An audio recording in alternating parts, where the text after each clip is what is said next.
My new friend is Rossco Paddison, who is a CEO of Mosendo.com, an Australian based in Vietnam and traveling all around Asia at the moment. Am I right?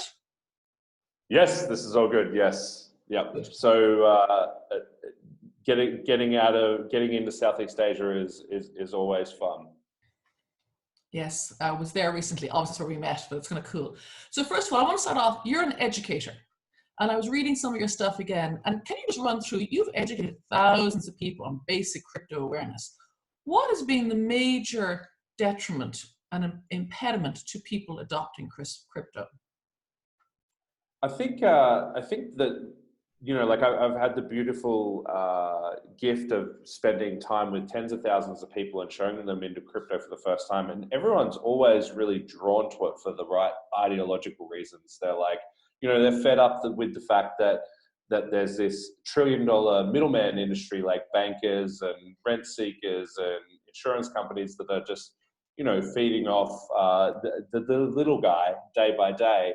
And so everyone's really drawn to it, but when they get to it, they're confronted with all sorts of things that are just experientially horrible. Like the first time you download an app, you might be getting told by your friend that there's this thing called Bitcoin, download this app on your phone, and then you're confronted with like these 12 or 24 words that are like, they're like the keys to the castle, but you're in a bar, you've just had a pint, and your friends told you to download this thing. You haven't exactly got somewhere safe to write the words down, and like, or the other time you download an app, you're like so deep in the couch, it's not funny.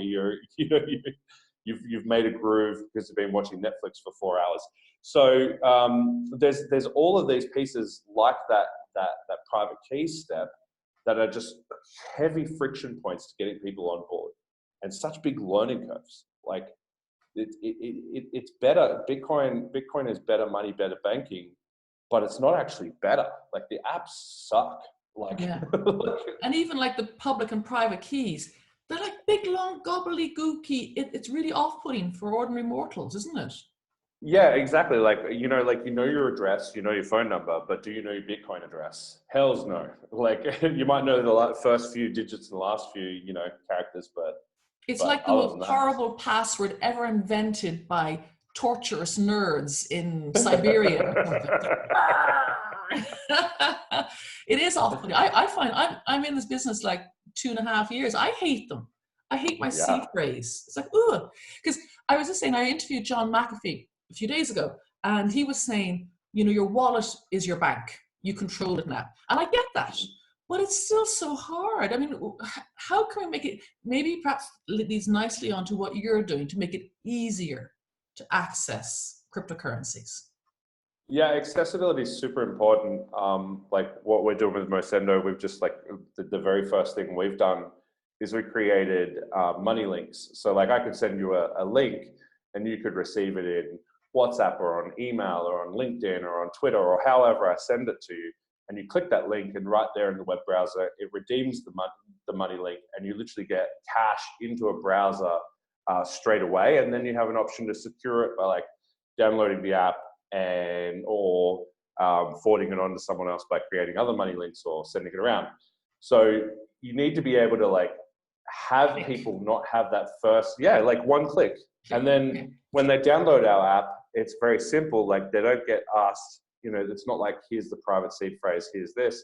We have a non-custodial way where we can help people do account recovery safely and securely, where they can do name email or name phone number. And there's a way to do this where you can circumvent any malicious attempts on getting your wallet or your funds. So it's been like a brilliant, you know, like user experience upgrade to go from link to a typical web experience, which is name, email, and then next, and I'm in. I got my wallet. I'm on. Wow. Wow. And you're in beta at the moment, am I right? Yeah. So we're in beta at the moment. We've been playing with it, showing lots of people and showing them things like those kind of things that I just told you about. And one other thing, which is you can have a Mo tag, which is like you have $Jillian. So like if someone wants to send you money and you're on the phone to them, you don't have to read out your Bitcoin address, which is like 1 capital A small c. Like that's not going to happen. So yeah, just having these things that are designed to make a beautiful user experience. and to make it easier than what they're using already. Like, there's brilliant financial apps in the Western world right now, like things like Revolut or TransferWise. They're great services for people who have access. But there's also, there's like 14 odd plus% of the world don't even have access to banking services because they don't have, say, like a government issued ID. They can't open one. They can't go through KYC. So there's this beautiful leapfrog moment I see coming by helping the underbanked with giving them banking for the first time and making the experience sexier than other things that exist. Wow.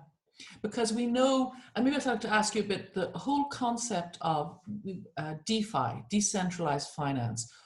Can you explain to people who haven't maybe come on, you're starting to talk about it there, the unbanked, and we're not looking to bank the world, we're looking to unbank the world and put them onto DeFi, but just explain a little bit your view and vision of DeFi, decentralized finance.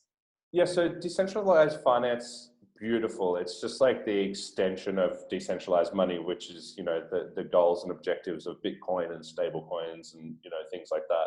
But decentralized finance is giving people access to services like insurance or credit or lending or buying property or things they couldn't typically do before.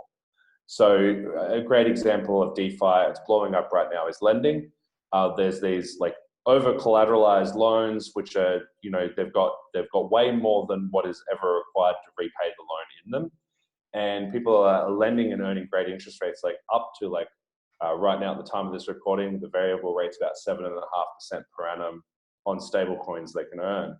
And, like that is someone to be able to earn 7.5 to 8% on stable currencies in a time where globally we're maybe going into a property market correction and, a macro share market correction. This might be a little safe haven for a portion of their portfolio or something like that. So that's cool. But then also an underbanked person, like decentralized finance also offers things like synthetic shares. If I'm a Chinese national, I can't buy shares in Apple or in Facebook. I just physically can't. There's like, unless I get an offshore entity and I do all these steps. But for, a mom and pop who just want to be able to like access things, DeFi gives people borderless access to some of the best financial products in the world. So it's two sides. The second bit is for the more sophisticated finance user, but also the first side is just access to money. If you haven't got a bank, you haven't got a government ID. So it's a whole spectrum of services. Absolutely. Everyone in between. And Mosendo fits in because you're making it easier for people, anybody, whether you're sophisticated or not. It's still a horrible user experience, but it's easier for people to get access. What currencies will you cover in Mosendo? All currencies or just Bitcoin or? So right now we're going live with DAI, which is made by a company called MakerDAO, which is a stable decentralized currency. Currently one DAI is $1. They will be releasing future in their roadmap, future native coins like a JPY, a pound, a euro, those kind of things. However, right now, the reason we're using that is the way that DAI is collateralized is by locking up Ethereum, which is a crypto asset, into a smart contract.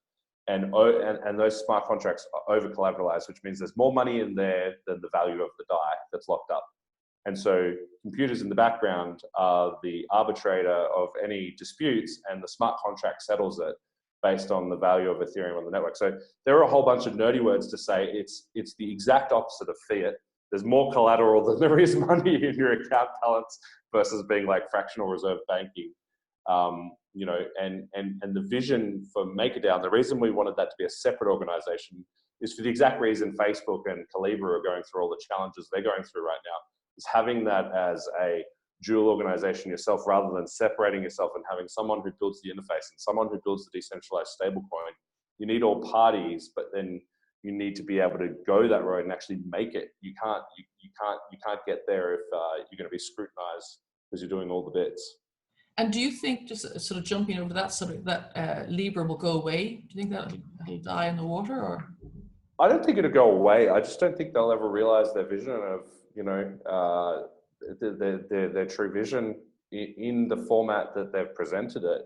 I think we're going to see multiple systems, but if you don't have optionality as a user, you know, like to be able to jump in, like there's no way, you know, like that someone without an ID is going to be able to use Calibra. So Calibra is out for them straight away.